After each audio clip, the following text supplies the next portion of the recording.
ഈ കടൽ അപകടങ്ങൾ ഒരു ഒരു നിത്യ സംഭവം പോലെയാണ് നമ്മുടെ കേരളത്തിലെ കടലിൽ സംഭവിച്ചുകൊണ്ടിരിക്കുന്നത്. പ്രത്യേകിച്ച് 2017 ഓഖി ചുഴലിക്കാറ്റടിച്ചപ്പോൾ നമ്മുടെ സംവിധാനങ്ങളുടെ, പ്രത്യേകിച്ച് കാലാവസ്ഥാ മുന്നറിയിപ്പ്, ദുരന്ത നിവാരണ സംവിധാനങ്ങളുടെയൊക്കെ കെടുകാര്യസ്ഥത നമുക്ക് കാണാൻ സാധിച്ചു.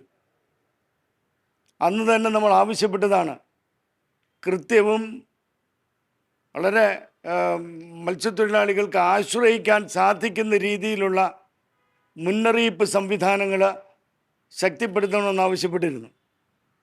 പക്ഷേ ഓഖി സമയത്ത് നമ്മൾ എവിടെയായിരുന്നു ആ അവസ്ഥയിൽ തന്നെയാണ്.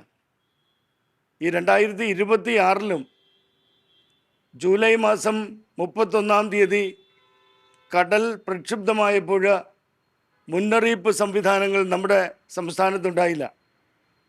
അതിൻ്റെ ഫലമാണ് കൊല്ലത്ത്, തിരുവനന്തപുരത്ത്, മുതലപ്പുഴയിൽ, വിഴിഞ്ഞത്ത് ഒക്കെ മരണങ്ങൾ സംഭവിച്ചത്.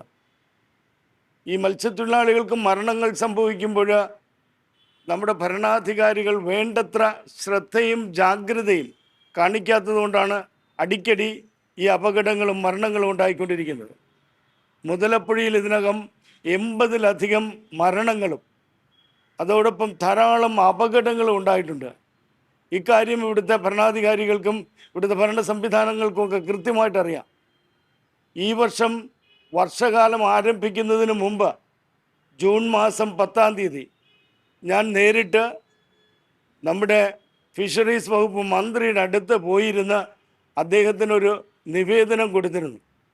അതിനകത്ത് 16 കാര്യങ്ങളാണ് ആവശ്യപ്പെട്ടത്.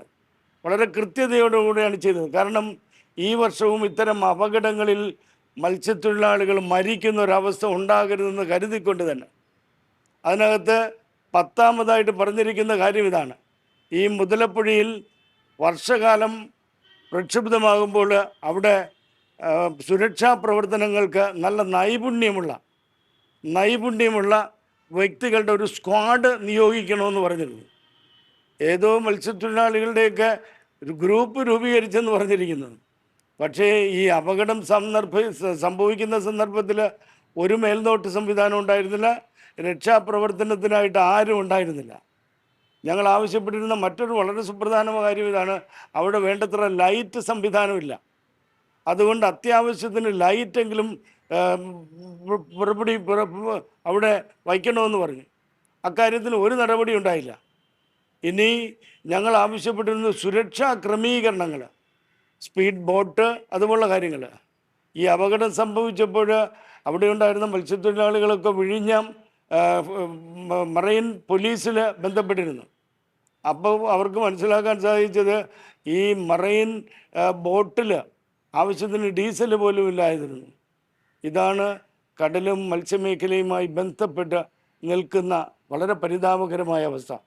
അതിൻ്റെ ഫലമായി ഇപ്പോഴും ഒരാഴ്ചയായിട്ടും സഹോദരൻ ഷിജിൻ്റെയും അതോടൊപ്പം സഹോദരൻ ആൻ്റണിയുടെയും മൃതദേഹം ഇതുവരെ കിട്ടാത്ത അവസ്ഥയുണ്ട്.